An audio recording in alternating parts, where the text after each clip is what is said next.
You didn't know what to expect, so you got there and I guess you see Hollywood and you expect to hear a lot of noise, a lot of yelling, screaming, but everyone was just going about their business, doing their job. You know, the injured were quiet, the doctors were just doing what they had to do, the nurses doing what they had to do, and the quiet was quite surreal, to be quite honest with you.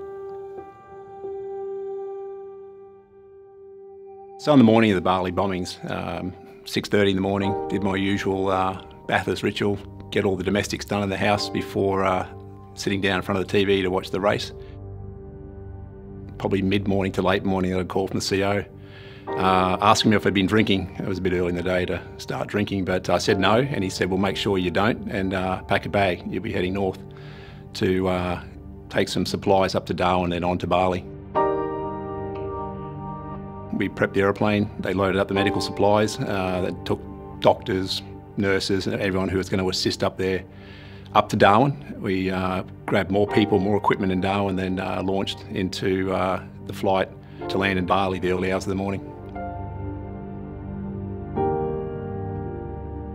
For me, being non-medical, a bit surprising because we thought we'd just land, we'd have all these people ready to go to put onto the stretchers and take them home, and a lot of the time on the ground was spent waiting for people to be stabilised enough to air transport them home.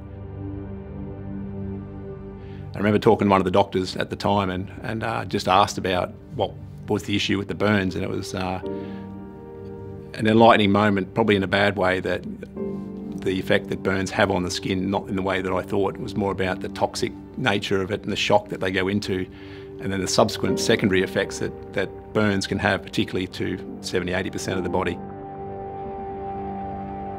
Like I said, we'd land, stretchers would be ready, we'd put them on, we'd go. But we were there for quite a few hours waiting for people to be stable enough to be air transported. So that was probably a reality check.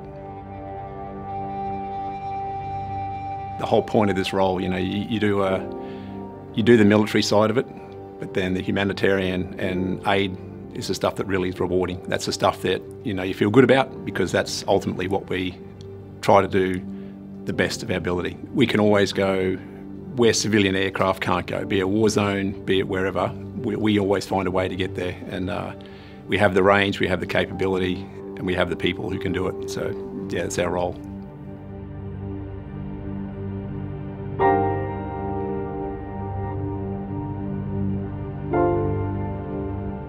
Probably most confronting of all the humanitarian stuff that I experienced personally would have been Aceh. Flying over Aceh and the devastation was very confronting. Like, this went back hundreds and hundreds of metres, and there was literally just destroyed homes and destroyed lives. And I think taking food supplies, whatever we could, into that area was probably the one that stood out the most. I mean, it affected the most amount of people. And while we're on the ground, some foreign doctors, I think they were Dutch, came over to us and asked us if we could medevac a little baby that had just been born back in a humidity crib. We were able to medevac it to a more substantial hospital, and reports we had later that day was the baby survived and was standing a good chance of surviving, so that was one of the good stories.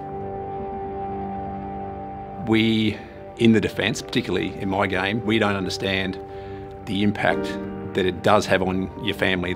It's selfish from my personal point of view, because I love doing what I do. So yes, it may be viewed as selfless outside of defence, but I love doing what I do, and I'm just so fortunate that my family support what I do, understand what I do, but I'd never stretch that support or understanding to the point where I'd break them, because at the end of the day, I don't have them, I have nothing, right? So they're the ones who wear the brunt of me doing what I do more than I probably really appreciate.